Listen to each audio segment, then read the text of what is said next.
Вечерва имаме по едно издание за еден мит, за една легенда која трае 90 години, легенда со две имиња, Дон Хуан и Дон Ху Уан. Поточно 7 години. 7?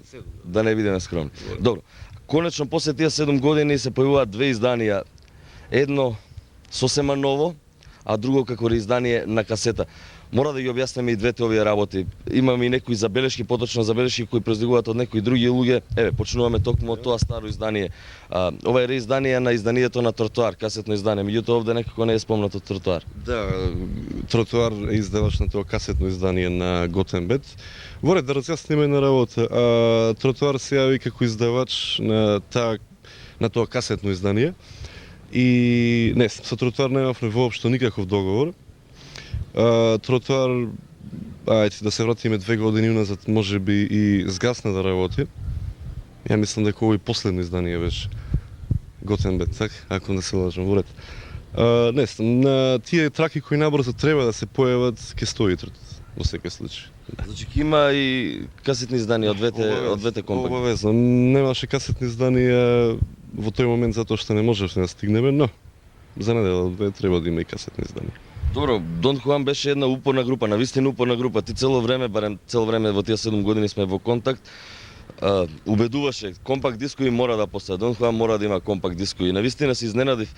Може би бев сите тие години малку скептичен, не верував дека Дон Хуан, односно Кантар, ќе истрае во сето она што го зборува. Сега навистина ме разубеди и пријатно ме разубеди. Долго ли ги работеше овие две изданија? Во смисол на подготовка или во смисол на издавање? Во смисол на издавање, мислам, тоа се големи маки пред се. Мислам дека се запознати како стојат тие работи во издаваштво и така натаму.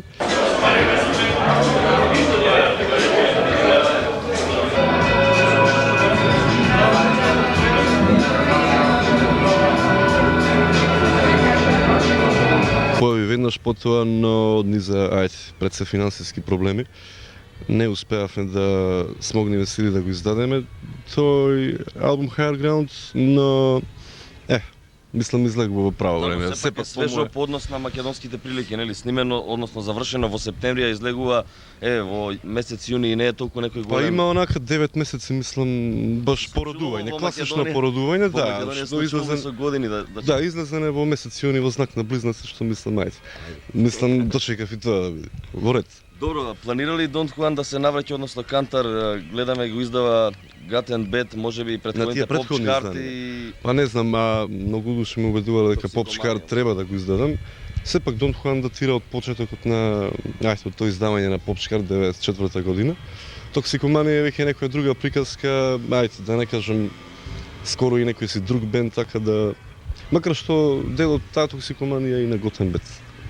Добро, карактеристично за тебе, за твојата работа е дека оној момент кога ги издаваше касетите веќе забораваше на нив и се фрлаше на работа на некој нов материјал. Ќе случи ли и со овие работи? Мене ми е навистина жал што Higher Ground излезе по 9 месеци закаснување, затоа што Дон Хуан сигурно досега има и нов албум. Но уред, некако испана да издаваме на секоја парна година, ќе се потрудам 99-та година да не ја прескокнам во никој случај. Значи повторно на CD. Мислам, тој компакт е најрелевантен носач на звук, мислам, по 20 години може би нема и тој да биде, но сега за сега. Добро, како ќе се одвива промоцијата на двете изданија? Она класична концертна промоција дали ќе постои? Одамна ве немаме видено, нели? Па не знам, после на свирка 96-та Скопје, не знам дали воопшто ќе постои свирка, мислам концертна промоција. Не знам, таа концертна активност кога станува збор за Дон Хуан е стално под знак на голем прашалник, затоа што не знам, тие концерти некако представувале пред се тегоба, повеќе отколку некој уживање. Но не знам. Слушна и некои приказни дека Дон Хуан повеќе нема да постојат како Дон Хуан. Точно ли тоа? Па можно е да не постојат како Дон Хуан. Мислам, остане уште некои работи незавршени, така да додека не ги завршам тие работи, Дон Хуан дефинитивно ќе постои како име. Останува за понатаму, мислам, сакам нов предизвик. Факт. Кој е тој нов предизвик? Па не знам. Во овој момент не би можел ни сам да кажам затоа што се немам ни сам преиспитано. Но останува, мислам, за кратко време треба да има нешто нови делина во секој случај.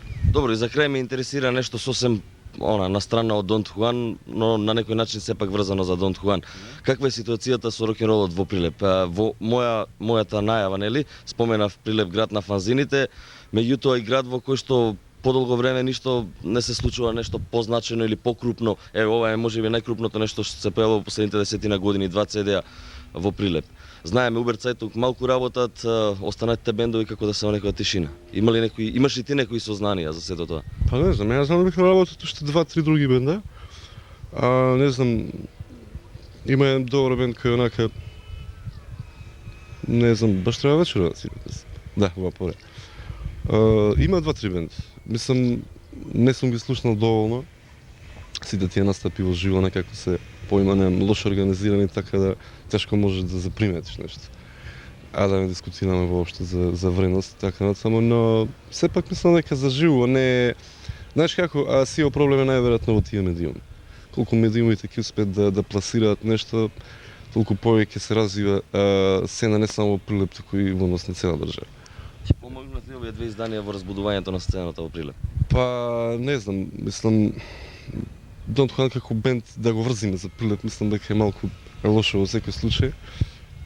Не знам, би ме било мило ако се случи тоа, макар што мислам дека, секој си има некој свој собствен филм. Дон Хуан е дефинитивно тешко да ги етикетираш, што на некој начин е некој плюс, може би минус, затоа што никогаш не е во тренд, така да не знам колку би извршило влијание на на некои помлади бендови. Би ме било мило ако е така.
Where I belong when